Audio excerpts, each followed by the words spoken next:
Hello, space friends. Captain Snuggles here, bringing you a quick follow-up on my last video, plus a test of medium turret performance in X4's 9.0 beta. I know those sound unrelated, but I promise it makes sense, at least to me. So, last time we talked about destroyers, fighters, and combined arms fleets. I think people got the message about the added nuance and the ability for many different ship classes to excel as specialized components of combined arms doctrines. That said, with just the destroyer versus fighter results, a few commenters seemed concerned. If a few people commented, a few hundred people who didn't comment probably feel the same way, so I wanted to take a minute to reassure folks that destroyers aren't bad. In high-attention, ship-to-ship combat, destroyers with main batteries are the best they've ever been. They are massively improved. That said, fighters also got some significant improvements, and they're more effective than they've been since 7.1, aside from a few lingering bugs. So, destroyers, big buff. Fighters, medium buff, which comes out to fighters still being superior in terms of their cost-effectiveness at destroying enemies in large fleet engagements, at least for the average fighter loadout compared with the average destroyer loadout. Now, I want to zero in on that concept of average loadouts, because I think that threw people off a bit. When I said average, I didn't mean meta, I meant thoroughly mediocre. An intermediate level of performance that's neither bad nor good when compared against other loadouts designed to fill the same role. Obviously, there's no way to know the full range of loadout performance without tons of testing, but we know that the Argonne lineup of ships and equipment tends to be the closest to average out of all the factions. So, based on that and some initial testing, I was able to make some educated guesses as to what combinations of Argonne ships and equipment would be closest to average performance. Based on even more testing that I've done since then, I think my assumptions there were correct, so I feel good about the conclusions I drew about the balance of power at that average performance level. However, knowing the average doesn't necessarily mean we know the minimum and maximum, which brings me to my new test results. There's no way I can test the full spectrum of performance for everything, but I can at least do a reasonably thorough test of one thing, and I chose medium anti-fighter turrets. I tested 5 turrets: Commonwealth Pulse, the 3 flak-style turrets, and the Bosun Lance. They were mounted on 7 Behemoth E's, going up against the 8.0 version of the same fleet battles as last time, which contains a total of 100 subcapital targets, divided into one group of 25 and one group of 75. I measured how many targets the turrets managed to destroy at certain time points against each group, giving me a nice, simple performance scale of 0 to 100.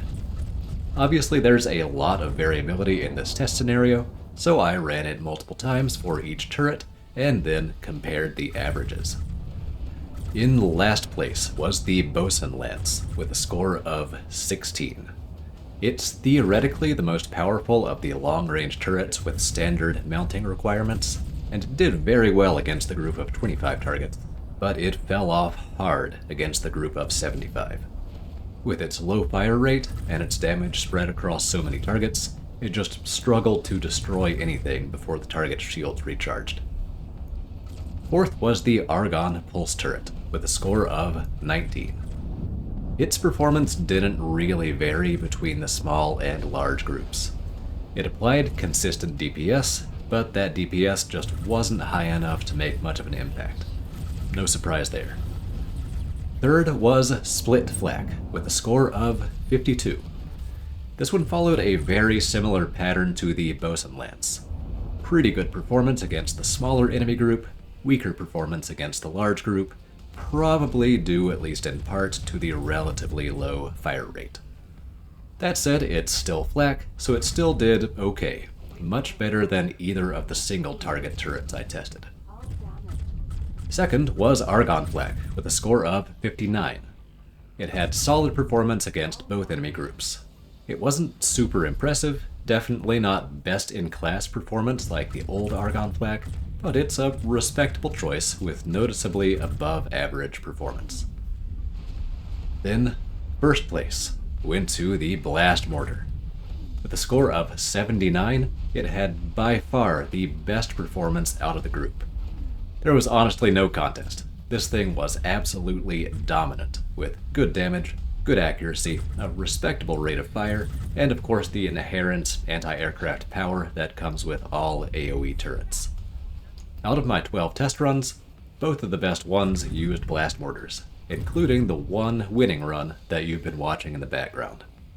So, those of you who were worried by the previous destroyer results, here is video evidence that destroyers can beat this test scenario.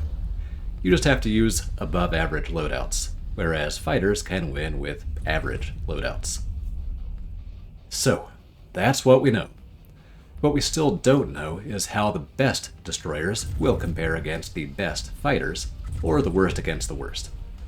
For example, let's say, for sake of argument, that the Blast Mortar is best in class. It performed 75% better than average in this scenario. Is there any fighter equipment that will push their performance that far above average? I don't know. At this point, nobody does. But that's going to be the question to ask once 9.0 fully releases and we start to figure out what the best ships and equipment really are. Or you could just not care. There's a lot more nuance to combat now, a lot more niches to fill aside from just raw destructive power. These test results will be obsolete in a week anyway, so really this is all just food for thought. I hope it's given you some insight into the state of the beta and how I've been approaching it. That's all I had to say. Thanks for watching, I hope you enjoyed, I hope you'll tune in next time, and until then, this is Captain Snuggles, signing off.